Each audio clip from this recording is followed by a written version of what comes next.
함께 예배하는 우리 집 믿음으로 세우는 가정, 안녕하세요. 김주영 목사입니다. 아이러브 가정예배 시즌3로 모인 모든 가족들을 이 시간 주의 이름으로 축복합니다.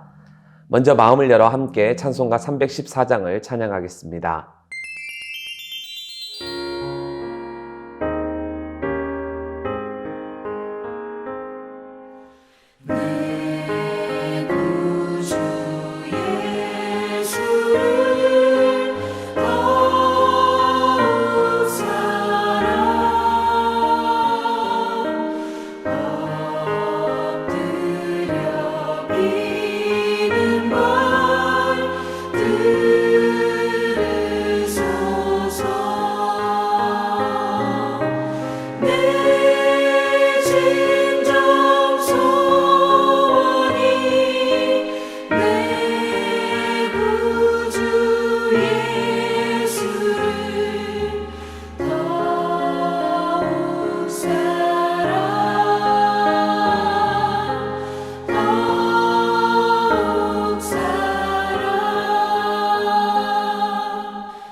에베소서 3장을 보면 은혜의 경륜이라는 표현이 나옵니다. 경륜이라는 단어는 평소에 잘 사용하지 않는 매우 생소한 단어인데 이 단어를 제대로 이해하는 것이 매우 중요합니다. 경륜이라는 말의 헬라어 원어는 오이코노미아인데 집을 경영함이라는 뜻을 가지고 있습니다. 오늘날 영어의 이코노미라는 단어도 여기에서 나왔습니다.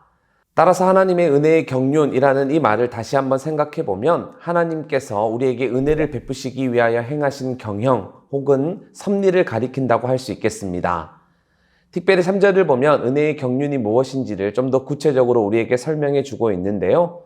바로 계시로 비밀을 알게 하신 것이라고 말합니다. 바울은 에베소서 3장에서 하나님의 복음을 비밀이라고 자주 이야기합니다. 3절, 4절, 6절, 7절, 9절을 보면 비밀과 복음이라는 단어가 계속 교차되어 사용되고 있습니다. 즉 하나님의 은혜의 경륜은 원래 비밀이었고 감추어져 있었는데 때가 참에 예수님을 통해 그 경륜이 계시되었고 그것이 바로 복음이라고 바울은 지금 설명하고 있습니다. 그래서 골로새서에는 하나님의 비밀이 그리스도이며 그 안에 모든 지혜와 지식의 보화가 감추어져 있다고 표현하기도 했습니다. 이어서 말씀을 계속 살펴보면 그리스도를 통해 이 비밀이, 이 복음이 계시되었기 때문에 이방인들도 그리스도 예수 안에서 함께 상속자가 되고 함께 지체가 되고 함께 약속에 참여하는 자가 되었다고 분명히 밝히고 있습니다. 그리고 자신은 이 복음의 계시를 전하는 영광스러운 일꾼이 되었다고 소개합니다. 그런데 여기서 바울은 내가 능력이 있거나 재주가 있어서 일꾼이 된 것이 아니라 이 역시 하나님의 은혜라고 고백합니다.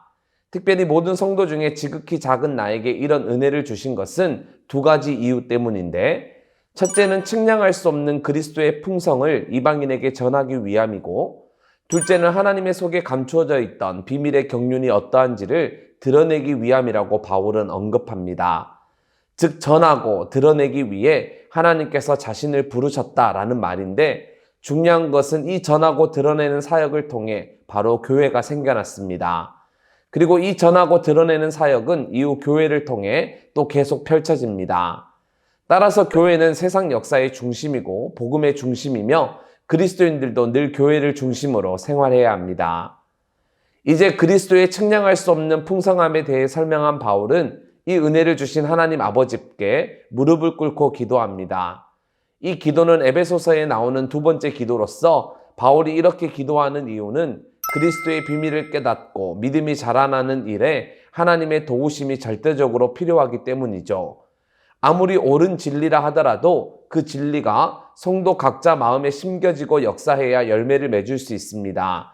그리고 이 일을 이루어 가시는 분은 바로 성령님이십니다. 따라서 우리는 성령의 역사가 있도록 늘 간절히 기도해야 합니다. 특별히 바울은 하나님 앞에 무릎을 꿇었다라고 표현하고 있는데, 무릎을 꿇었다는 것은 겸손과 진지한 자세로 주님 앞에 나아갔다는 것을 의미합니다. 이어 바울의 기도 내용이 나오는데 크게 네 가지로 분류할 수 있습니다. 첫 번째는 속사람의 능력을 강건하게 하옵소서. 두 번째는 그리스도께서 너희 마음에 계시게 하옵소서. 세 번째는 그 너비와 길이와 높이와 깊이가 어떠함을 깨닫게 하소서. 네 번째는 지식에 넘치는 그리스도의 사랑을 알도록 하소서. 이렇게 바울은 기도하고 있습니다. 먼저 첫 번째 부분부터 살펴보면 바울이 말한 속사람은 거듭난 새 사람이 아닌 인간의 내적인 부분, 즉 마음이나 영을 가리킵니다. 즉 환난이나 어려움이 닥쳐도 언제나 우리의 심령이 성령으로 강건케 되기를 바울은 지금 기도하고 있습니다. 두 번째 부분은 그리스도께서 너희 마음에 계시게 해달라라고 기도했는데, 이미 에베소 교회 성도들은 주님을 영접했고 또 주님을 믿고 있기에 확고한 믿음 안에서 늘 예수로 충만케 되기를 기도한 것이라고 할 수 있겠습니다. 세 번째 부분은 무엇의 너비와 길이와 높이와 깊이를 깨닫게 해달라는 것인지 분명하지 않습니다. 그런데 말씀을 잘 살펴보면 우리는 그리스도의 사랑의 너비와 길이와 높이와 깊이를 깨닫게 해달라고 기도했다는 것을 문맥을 통해 발견하게 됩니다. 그래서 세 번째 부분과 네 번째 부분은 어떻게 보면 연결된다고 할 수 있는데, 그리스도의 사랑을 지식적으로만 아는 것이 아니라 지식을 넘어서서 그리스도의 사랑을 체험하고 또 그것으로 충만케 되기를 바울은 강구합니다. 이어 바울은 하나님께 대한 송영으로 자신의 기도를 마칩니다. 여기서 바울은 하나님은 우리가 구하는 것보다 우리의 생각보다 더 넘치도록 능히 하시는 분이라는 것을 강조합니다. 그러면서 교회 안에서와 그리스도 예수 안에서 영광이 대대로 영원 무궁하기를 소망하고 있습니다. 하나님은 무엇보다 교회를 통해 영광을 받으시는 분이십니다. 지상 교회가 비록 부족하고 흠이 있다 하더라도 하나님은 교회를 귀히 여기시고 또 교회를 통해 당신의 뜻을 드러내기 원하십니다. 따라서 우리는 교회를 정말 사랑하고 또 교회의 한 성도로서 늘 교회를 통해 하나님의 영광이 드러날 수 있도록 기도해야 하겠습니다. 그러면 하나님은 우리의 생각이나 우리의 기도보다 더 넘치도록 역사해 주실 줄 믿습니다. 자, 그럼 이제 이런 이해를 바탕으로 에베소서 3장 말씀을 함께 읽을 건데요. 말씀을 읽은 뒤에 받은 은혜들을 가족과 함께 나누겠습니다. 그럼 에베소서 3장 말씀을 읽겠습니다. 제3장.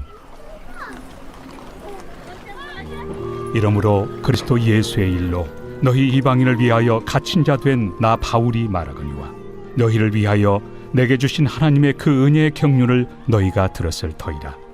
곧 계시로 내게 비밀을 알게 하신 것은 내가 먼저 간단히 기록함과 같으니 그것을 읽으면 내가 그리스도의 비밀을 깨달은 것을 너희가 알 수 있으리라. 이제 그의 거룩한 사도들과 선지자들에게 성령으로 나타내신 것 같이 다른 세대에서는 사람의 아들들에게 알리지 아니하셨으니 이는 이방인들이 복음으로 말미암아 그리스도 예수 안에서 함께 상속자가 되고 함께 지체가 되고 함께 약속에 참여하는 자가 됨이라. 이 복음을 위하여 그의 능력이 역사하시는 대로 내게 주신 하나님의 은혜의 선물을 따라 내가 일꾼이 되었노라. 모든 성도 중에 지극히 작은 자보다 더 작은 나에게 이 은혜를 주신 것은 측량할 수 없는 그리스도의 풍성함을 이방인에게 전하게 하시고 영원부터 만물을 창조하신 하나님 속에 감춰졌던 비밀의 경륜이 어떠한 것을 드러내게 하려 하심이라. 이는 이제 교회로 말미암아 하늘에 있는 통치자들과 권세들에게 하나님의 각종 지혜를 알게 하려 하심이니 곧 영원부터 우리 주 그리스도 예수 안에서 예정하신 뜻대로 하신 것이라. 우리가 그 안에서 그를 믿음으로 말미암아 담대함과 확신을 가지고 하나님께 나아감을 얻느니라. 그러므로 너희에게 구하노니 너희를 위한 나의 여러 환난에 대하여 낙심하지 말라. 이는 너희의 영광이니라. 이러므로 내가 하늘과 땅에 있는 각 족속에게 이름을 주신 아버지 앞에 무릎을 꿇고 비노니 그의 영광의 풍성함을 따라 그의 성령으로 말미암아 너희 속 사람을 능력으로 강건하게 하시오며 믿음으로 말미암아 그리스도께서 너희 마음에 계시게 하시옵고 너희가 사랑 가운데서 뿌리가 박히고 터가 굳어져서 능히 모든 성도와 함께 지식에 넘치는 그리스도의 사랑을 알고 그 너비와 길이와 높이와 깊이가 어떠함을 깨달아 하나님의 모든 충만하신 것으로 너희에게 충만하게 하시기를 구하노라. 우리 가운데서 역사하시는 능력대로 우리가 구하거나 생각하는 모든 것에 더 넘치도록 능히 하실 이에게 교회 안에서와 그리스도 예수 안에서 영광이 대대로 영원 무궁하기를 원하노라. 아멘.